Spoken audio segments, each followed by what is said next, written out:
Hello dear friends, एक बार फिर से आप सभी का स्वागत है हमारे इस वीडियो में। The making of global world chapter हम पढ़ रहे थे। Now this is the next part of that video. Last video में हमने डिस्कस किया था द ग्रेट डिप्रेशन, जिसके अंदर हमने डिस्कशन किया था कि किस तरह से 1929 के बाद में वर्ल्ड के अंदर एक ऐसा साल आया जिसमें बहुत नुकसान देखने को मिला, स्पेशली यूएस में, और उसका इम्पैक्ट पूरे यूरोप में देखने को मिला।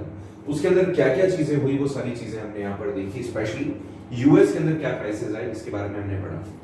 एक और चीज तुम अच्छे से जानते हो कि यूएस के अलावा भी, क्योंकि यूएस से काफी सारे लोग जुड़े हुए थे, अब तक यूएस एक तरीके से लोगों को पैसा डिस्ट्रीब्यूट कर रहा था, टेक्नोलॉजीज डिस्ट्रीब्यूट कर रहा था। इसमें जर्मनी का एग्जाम्पल बहुत अच्छे से आपने पढ़ा है कि कितना बड़ा इंपैक्ट उन्होंने झेला। सब इसके अंदर आपने देखा था, प्रीवियस वीडियो में नहीं देखा है तो डिस्क्रिप्शन बॉक्स में दिए गए लिंक के थ्रू आप उसको डिस्कस करें, उसको अच्छे से समझे, स्टडी करें। आज का जो टॉपिक होगा हमारा, वो टॉपिक होगा रिलेटेड कि इंडिया का इस ग्रेट डिप्रेशन के अंदर क्या रोल रहा, क्या उस पर इम्पैक्ट पड़ा, क्या वो पॉजिटिव था या क्या वो नेगेटिव था, जैसे कि दूसरे कंट्रीज के साथ में हुआ था।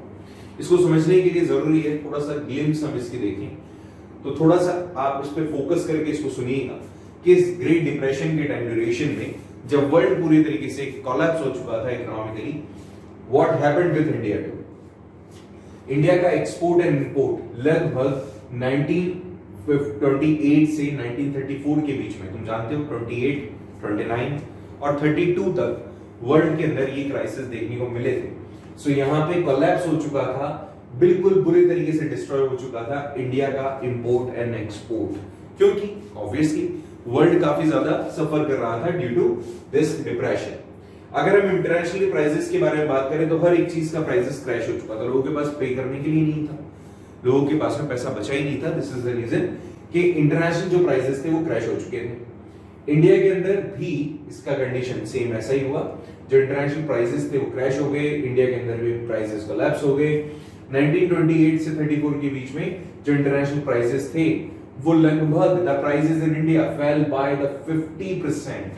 जो भी इंटरनेशनल प्राइसेस थे भारत के अंदर उन प्राइसेस का 50% ही रह गया है। आप इसका ऐसे बोल सकते हो, वैल्यू नहीं मिल रही थी किसी भी गुड्स की। अगर आप एक्सपोर्ट कर रहे हो तो पैसा देने को नहीं है लोगों के पास में, और आप बाय करना चाह रहे हो तो पैसा बहुत ज्यादा हो जाएगा, आपको काफी ज्यादा पैसा देना पड़ जाएगा, बट आपके पैसे की भी वैल्यू नहीं होगी। द रीजन बिहाइंड, आप जब भी किसी कंट्री के साथ में बिजनेस करते हैं तो आप खुद का जो करेंसी होता है उस करेंसी को देकर के बिजनेस नहीं कर सकते, वो करेंसी आपको पहले कन्वर्ट करवानी पड़ेगी या एसडीआर के थ्रू उसके साथ बिजनेस करना होगा। सो यहाँ पर भी यही हुआ, प्राइसेस इंडिया के अंदर भी लगभग 50% तक गिर गए चीजों के।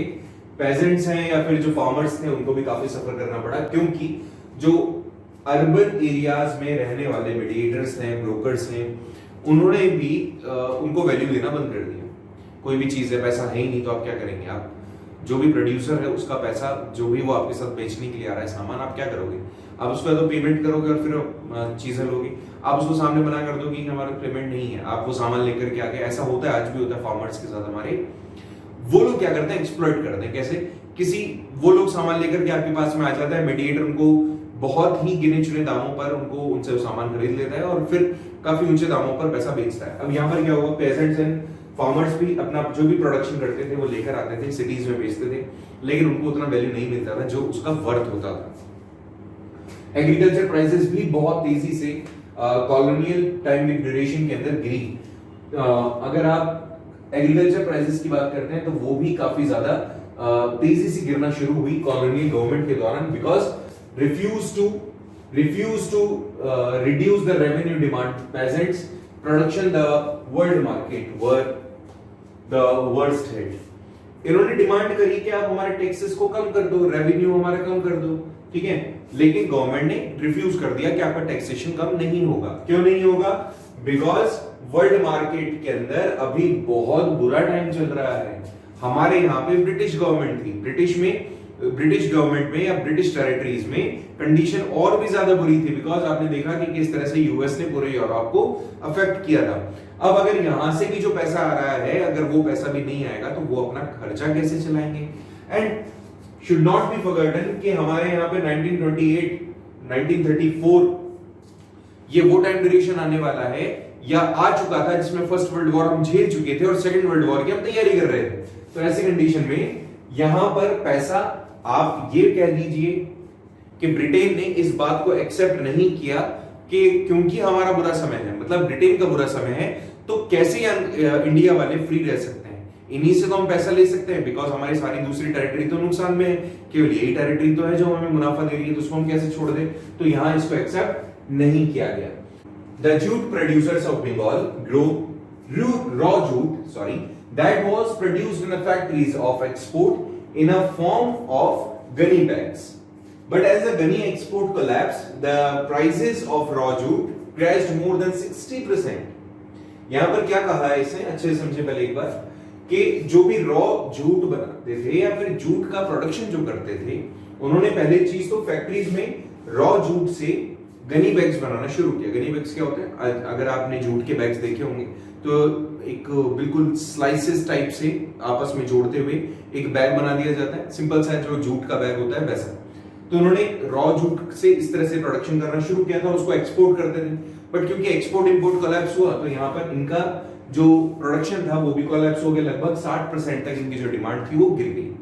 अब ये एक बहुत बड़ा इंपैक्ट था negative over the trade obviously. ऐसे में जो पेजेंट्स थे जिन्होंने पहले काफी उधार ले रखा था इस होप में क्योंकि वो ज्यादा प्रोडक्शन करेंगे, ज्यादा मुनाफा कमाएंगे, क्योंकि उनकी डिमांड ज्यादा है प्रोडक्शन की या उस प्रोडक्ट की, वो कोलैप्स होगी। ऐसे में जिन्होंने बोरो किया था पैसा अपने इस चीज के लिए ऐसा सोच करके उनको ज्यादा बेनिफिट मिलेगा, उनकी इनकम बढ़ेगी, अब उन्होंने काफी ज्यादा लो प्राइसेस को फेस किया जस्ट बिकॉज डिमांड ही नहीं है। तो कहेंगे कितने का बैग है, हमें तो नहीं चाहिए, 10 रुपए में दे रहे हो क्या, 20 रुपए में दे रहे हो क्या, 100 रुपए की कॉस्टिंग है and they were bargaining, like demand ही नहीं है बिकॉज उनको नीड नहीं है उस टाइम पर। अब ऐसे में ज्यादा उधार लिया है, ज्यादा इनकम होगी इस होप में, ऐसा कुछ नहीं हुआ एंड आप किस में फंस गए, डेब्ट में, मतलब आप कर्जे में डूब गए।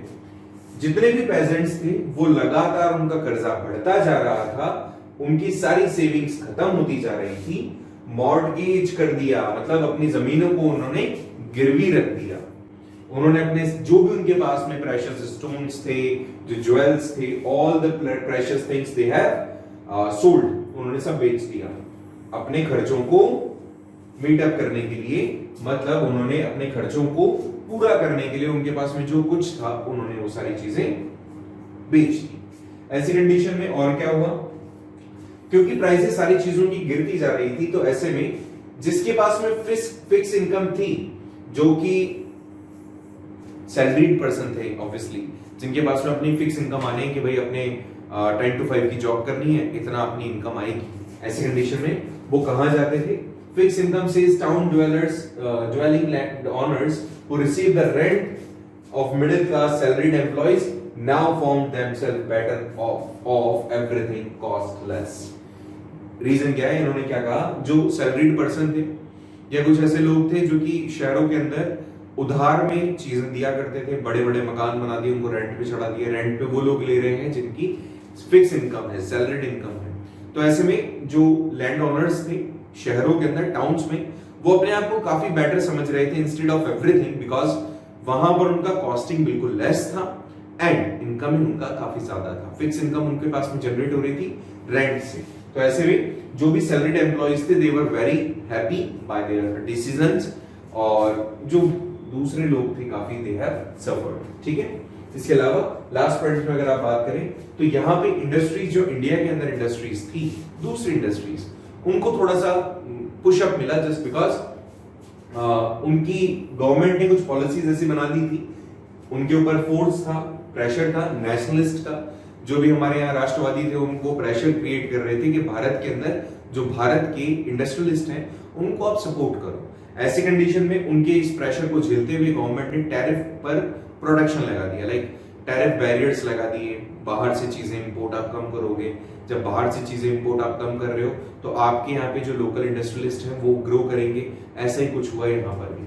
तो जो इंडस्ट्रीज थी उनपे तो थोड़ा सा बेटरमेंट आपको देखने को मिला, यहाँ की लोकल इंडस्ट्रीज बेटर हुई, इंपोर्ट को आपने कम करा, टैरिफ बैरियर्स बढ़ा दिए सो दैट इंपोर्ट लेस हो गया, आपका खुद का प्रोडक्शन बढ़ गया, ये सारी चीजें आपको यहाँ देखने को मिली। ठीक है, सो ये भारत का किस तरह से इंडियन ट्रेड के ऊपर, इंडियन ट्रेड पे किस तरह से वर्ल्ड वाइड जो हो रहा है डिप्रेशन था उसका इंपैक्ट पड़ा था, वो हमने डिस्कस करने की कोशिश की। हमने देखा कि हर एक चीज कोलैप्स हुई, इनकम एंड एक्सपेंडिचर्स हमारे बिल्कुल मैच नहीं कर रहे थे, हमारा एक्सपोर्ट एंड इंपोर्ट बिल्कुल दो तरफा हो चुका था। हमने किस तरह से सफर करते हुए देखा फार्मर्स को एंड जो पेजेंट्स हैं उनको, क्योंकि उनकी जो प्राइसेस थी वो मैच नहीं कर पा रही थी। काफी ज्यादा उन लोगों को फेस करना पड़ा था किस तरह से प्राइस फेल होने का, या फिर जो प्राइसेस इनकी गिर चुकी थी, जो भी प्रोडक्शन ही करते थे उसका, इंपोर्ट एंड एक्सपोर्ट, और साथ ही साथ जो रॉ मटेरियल, चाहे फाइबर क्रॉप हो चाहे कोई दूसरा, क्योंकि कॉटन एंड जूट का काफी ज्यादा डिमांड था, इनकी भी डिमांड कम हो गई थी। कॉटन का तो हमने एग्जांपल पढ़ा था, ब्रिटेन में इंडस्ट्रीज के आ जाने से भारत के कॉटन को उन्होंने इंपोर्ट करना छोड़ दिया था, पढ़ा था हमने। वो चीज इनके साथ दूसरी और फॉर्म्स में भी हुई। साथ ही साथ किस तरह से एक बार अपने लोन आपने ले लिया, आपने ले लिया, किस तरह से आपने उसको चुकाना है, इन सब चीजों को फेस किया कि हमारे जो किसान थे वो उसको चुका नहीं पाए, एंड फाइनली वो डेट ट्रैप में फंस गए। और प्राइसेस क्योंकि लगातार गिर रही थी, इनकम जिनकी फिक्स थी वो थोड़े बहुत बचे हुए रहे, और इस तरह से ये हमारा इम्पैक्ट रहा ग्रेट डिप्रेशन का हमारे इंडियन इकोनॉमी पे। बट हाँ, अगर आप इंडियन इकोनॉमी की बात करें तो आज काफी हम सुदृढ़ हैं। टॉप 5 इकोनॉमीज के अंदर काउंट किए जा रहे हैं वर्ल्ड की, हाईएस्ट इकोनॉमीज में हम कंसिडर किए जाते हैं। आप लोगों को इस चीज को देख करके सुन करके प्राउड महसूस होना चाहिए कि इंडिया टॉप 5 इकोनॉमीज है वर्ल्ड की। सो इतना ही आज की इस वीडियो में पढ़ते हैं। आप सभी को पता चल ही गया होगा, हमारी तरफ से छोटी सी श्रद्धांजलि फिर से एक बार शशि सर को। एंड कोशिश करें आप अपनी लाइफ के अंदर हर एक मोमेंट को एंजॉय करें। चीजें बहुत जल्दी आपके हाथ से निकल जाती हैं, तो अपनी लाइफ को एंजॉय करें, अच्छे से रहें, खुश रहें, हेल्दी रहें। मिलते हैं नेक्स्ट वीडियो में इसी के आगे के टॉपिक के साथ। Thank you so much.